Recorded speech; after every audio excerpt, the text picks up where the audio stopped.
Bonjour à vous, Bonjour à tous, je suis Benchef Nabil accompagné de mon binôme. Ibobi Osé.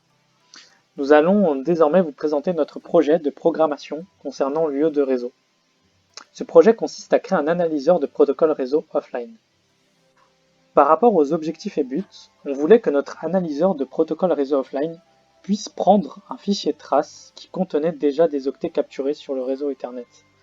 Le programme s'exécute à l'aide d'un fichier ou sur le terminal en prenant en entrée cette trace et affiche en sortie toutes les informations analysées, traduites de la trace. Nous avons voulu, dans ce cas, nous rapprocher le plus possible de l'affichage analyse des entêtes de messages de Wireshark.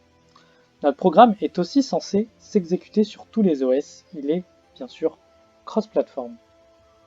Nous avons fait en sorte qu'il soit le plus facile d'utilisation, afin que l'utilisateur puisse identifier plus simplement les fonctions de notre programme, lui permettant ainsi de savoir quelles sont les étapes à suivre pour l'utiliser sans avoir besoin nécessairement de lire le fichier README.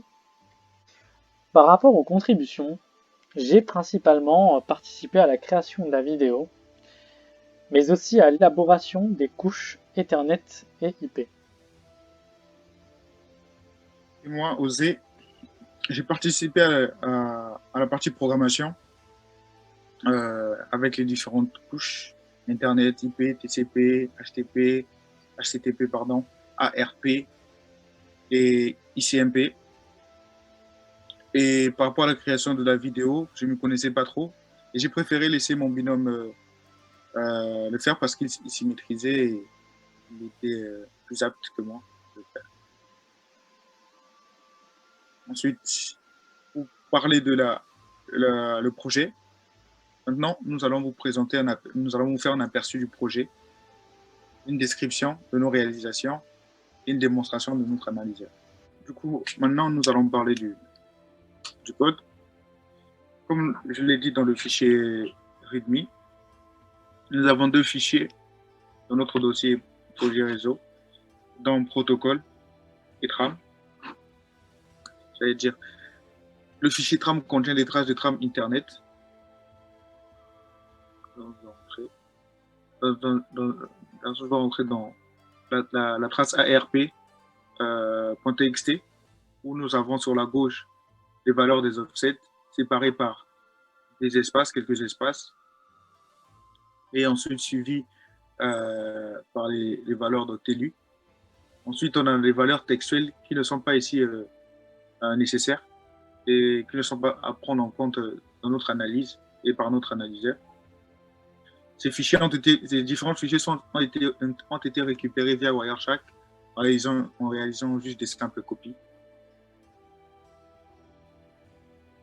Dans le fichier tram, on a un fichier dans le fichier tram, on a un fichier multitram.txt qui contient plusieurs traces qu'on sépare par des lignes vides, comme ici, ou par des commentaires, ou pas, et qu'on fait précéder des commentaires. C'est par rapport à ce fichier est dû à la consigne donnée dans le projet qui avait pour but que notre analyseur puisse pouvoir analyser une trame contenant plusieurs trames. Par exemple, là, on a ARP, TCP, ICMP, HTTP1, HTTP2, etc. On a des fichiers de configuration dans le fichier protocole, pardon, des différents fichiers de configuration, notamment ARP.py,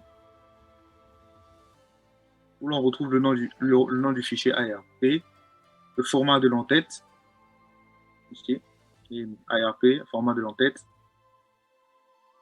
et les différents protocoles. Dans Internet, je vais entrer maintenant dans le fichier de configuration Internet. Pardon, dans le fichier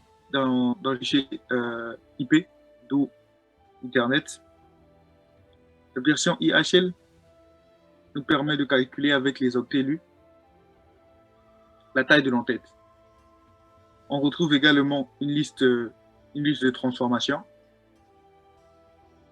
et tous les fichiers de configuration ont presque la même en-tête. Ont presque la même tête, pardon. On retrouve également une liste de transformations appliquées aux octets, transformations appliquées aux octets de chacun.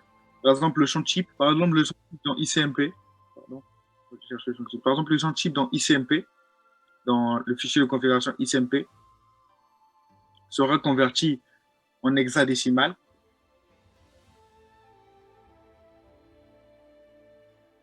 Le champ code va suivre la transformation donnée en haut. Si c'est 0, x00 c'est un echo reply, 0x03 c'est une destination unreachable. Si c'est 0xa3 c'est un timestamp, etc. Il peut s'agir d'un echo reply du coup. Il peut s'agir de plusieurs réponses, un revo, une place, une source catch, un redirect, un echo simple, etc.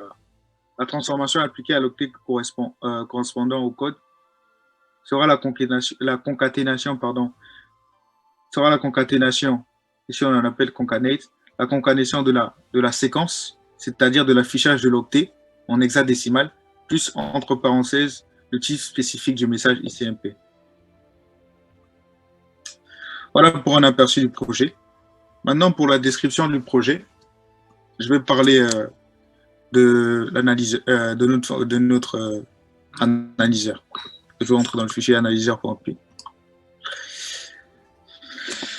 Pour décrire le fichier, il contient une unique méthode qui prend en paramètre une liste d'octets, un protocole, le protocole qui concerne la liste d'octets, qui lu, un dictionnaire pour ranger le résultat de la lecture réalisée, et un niveau pour pouvoir réorganiser l'affichage de l'analyse. Donc, ici, concrètement, on récupère le champ format et la transformation du protocole en question.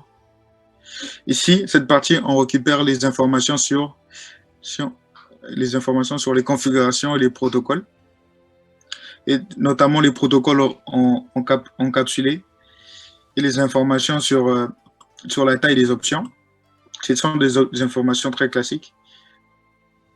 Ensuite, là, on parcourt les champs d'entête, récupérer leur taille, transformer les valeurs lues et les rajouter dans une matching list.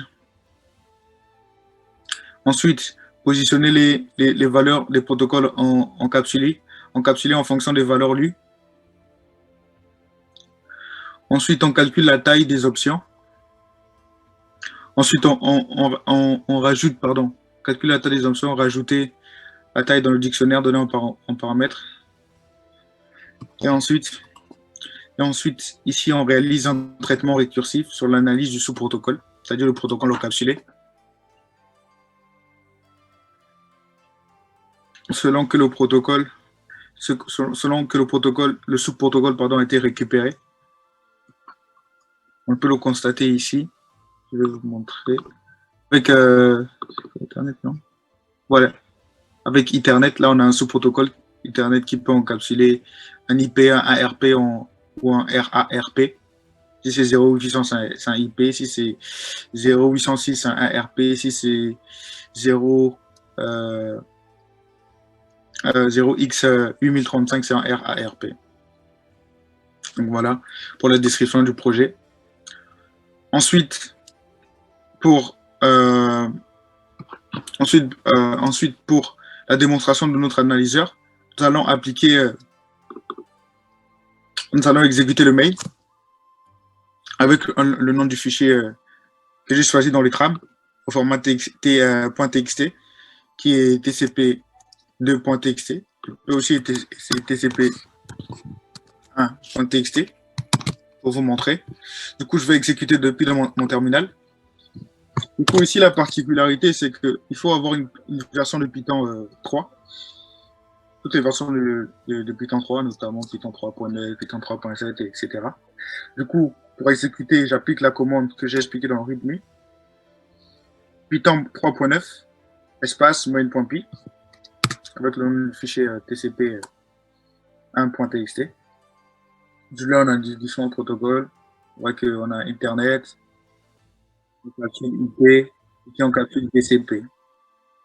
Donc, on a les différentes adresses de destination, le type, voilà, Ethernet. Dans IP, on a la version, on a le TOS, on a la longueur totale, s'il y a fragmentation. Ensuite, dans le TCP, on a l'adresse port source, l'adresse port destination, le sequence number, le knowledge number.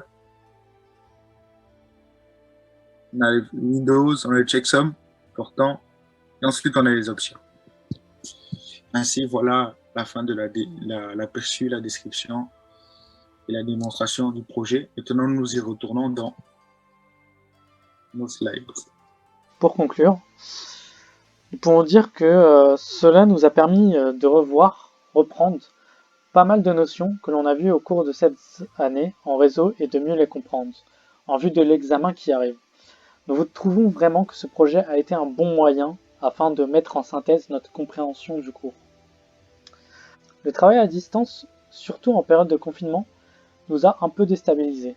Il aurait été préférable que l'on puisse se voir et discuter de ce projet physiquement, afin de mieux partager ses idées et se faire comprendre. Mais bon, tout le monde doit faire avec ce contexte. Il est aussi vrai que nous aurions pu améliorer certaines choses, à savoir l'optimisation du code qui fait pas mal de lignes, mais aussi son adaptabilité à toutes sortes de trames existantes, et bien sûr l'ajout d'une implémentation graphique qui rendrait notre analyseur plus ergonomique pour l'utilisateur dans son utilisation et sa beauté.